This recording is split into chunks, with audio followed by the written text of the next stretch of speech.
Hello दोस्तों, आज जो है हम लोग देख रहे हैं क्लास 10th का चैप्टर 1 का इम्पोर्टेंट फैक्ट्स। जो भी इम्पोर्टेंट है वो सारा हम लोग, ठीक है। तो पहला है प्रमेय 1.1 जो कि है यूक्लिड विभाजन प्रमेय का। इसमें इसका कथन यह है कि दो धनात्मक पूर्णांक a और b दिए रहने पर ऐसी अद्वितीय पूर्ण संख्या q तथा r विद्यमान रहती हैं कि a बराबर बी क्यू प्लस आर, जहाँ पे जीरो जो होता है वो less than equals to R के होता है और लेस देन बी होता है। यहाँ पे क्या होगा, आर जो होगा वो जीरो के बराबर होगा, जीरो से बड़ा होगा, और बी से हमेशा छोटा होगा। जैसा कि आप लोग जानते हैं, अगर हम लोग किसी भी संख्या में भाग देते हैं तो शेषफल जो होता है वो हमेशा भाग देने वाले यानी कि भाजक से हमेशा छोटा होता है। दूसरा प्रमेय है अंकगणित का आधारभूत प्रमेय, जो कि कहता है कि प्रत्येक भाज्य संख्या को अभाज्य संख्याओं के एक गुणनफल के रूप में व्यक्त या फिर गुणनखंडित किया जा सकता है तथा यह गुणनखंड अभाज्य गुणनखंडों के आने वाले क्रम के बिना अद्वितीय होता है। यानी कि अगर हम लोग किसी भी भाज्य संख्या जैसे 6 को अगर हम लोग लिखें तो 2:3 के रूप में हम लोग लिख सकते हैं, और इसका अगर क्रम हम लोग अगर अदला बदली नहीं करें तो ये जो है हमेशा अद्वितीय होता है, ठीक है। तीसरा प्रमेय कहता है हमारा कि प्रमेय 1.3, माना कि p एक अभाज्य संख्या है और यदि p a स्क्वायर को विभाजित करती है तो p जो है वो a को भी विभाजित करेगी, जहाँ a एक धनात्मक पूर्णांक है। अगर p एक अभाज्य संख्या है और अगर a एक धनात्मक पूर्णांक है, अगर p a स्क्वायर को विभाजित करती है तो p जो है वो a को भी विभाजित करेगी, ठीक है। प्रमेय 1.4 जो कि अब कहता है √2 एक अपरिमेय संख्या है, √2 हो गया, √3 हो गया, √5 हो गया, इस तरह की संख्या जो होती है वो अपरिमेय संख्या होती है। प्रमेय 1.5 कहता है कि माना कि x एक ऐसी परिमेय संख्या है जिसका दशमलव प्रसार शांत है, तब x को p/q के रूप में व्यक्त किया जा सकता है, जहाँ p और q सह अभाज्य है तथा q का अभाज्य गुणनखंड जो होगा वो 2n गुणे m के रूप का है, जहाँ n और m कोई ऋणात्मक पूर्णांक है। ऋणात्मक कहने का मतलब होता है ऋणात्मक छोड़ के, ठीक है। हमेशा तो जीरो होगा या फिर धनात्मक होगा, जो भी है। तो कहने का मतलब ये है कि अगर x परिमेय संख्या है और उसका दशमलव प्रसार शांत है तो हम लोग इसको p/q के रूप में व्यक्त कर सकते हैं, जहाँ पे p और q क्या है, सहअभाज्य। मतलब सहअभाज्य का मतलब होता है कोई भी अभाज्य गुणनखंड नहीं है उन दोनों के बीच में,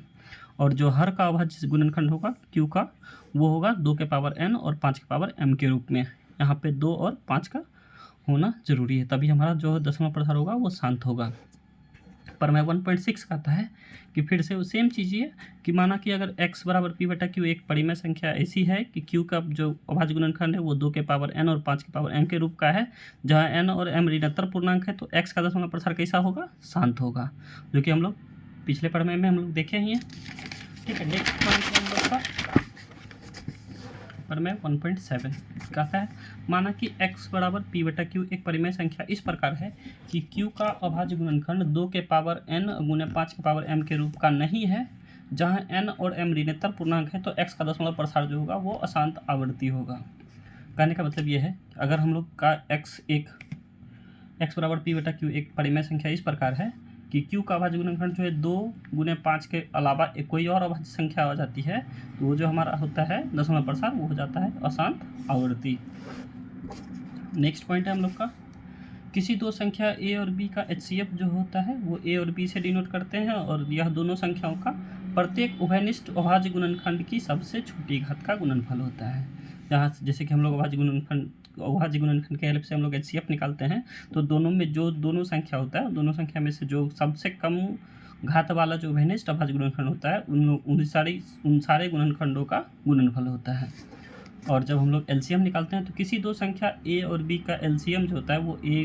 LCM छोटी ब्रैकेट में a, b से निरूपित करते हैं, और यह जो होता है दोनों संख्याओं के संबंध प्रत्येक अभाज्य गुणनखंड की सबसे बड़ी घात का गुणनफल होता है। तो HCF में क्या होता है, छोटी घात होती है, और LCM में जो होता है वो सबसे बड़ी घात होती है।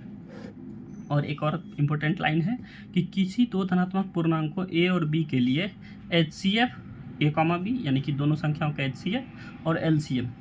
दोनों संख्याओं का LCM, HCF गुना LCM बराबर होता है a गुना b, यानी कि दो संख्याओं का अगर हम लोग HCF गुना LCM करते हैं तो दोनों संख्याओं के गुणनफल के बराबर होता है, ठीक है। नेक्स्ट इंपॉर्टेंट लाइन है, एक परिमेय संख्या और एक अपरिमेय संख्या का योग या अंतर हमेशा एक अपरिमेय संख्या होती है। ठीक है। किसी भी एक तरफ अगर परिमेय संख्या हो और साथ में जोड़ या अंतर दिया हुआ हो और साथ में एक अपरिमेय संख्या हो तो उसका जो रिजल्ट होगा वो हमेशा अपरिमेय संख्या होगा। सेम एक परिमेय संख्या और एक अपरिमेय संख्या का गुणनफल या भागफल भी अपरिमेय संख्या होती है। लास्ट है, एक परिमेय संख्या का दशमलव प्रसार क्या होगा, या तो शांत होगा या फिर अशांत आवृत्ति होता है। शांत कब होता है, जब हमारा p बटा q के रूप में लिखते हैं और q का जो है अभाज्य गुणनखंड वो होता है 2 के पावर n गुने 5 के पावर m के रूप में। और अशांत आवृत्ति कब होता है, जब हम लोग p बटा q के रूप में लिखते हैं तो q का अभाज्य गुणनखंड जो होता है वो होता है 2 के पावर n गुने 5 के पावर n के साथ में कोई भी एक अन्य अभाज्य गुणनखंड हो जाए तो हमारा ये जो होगा ये अशांत आवृत्ति होता है। Thank you.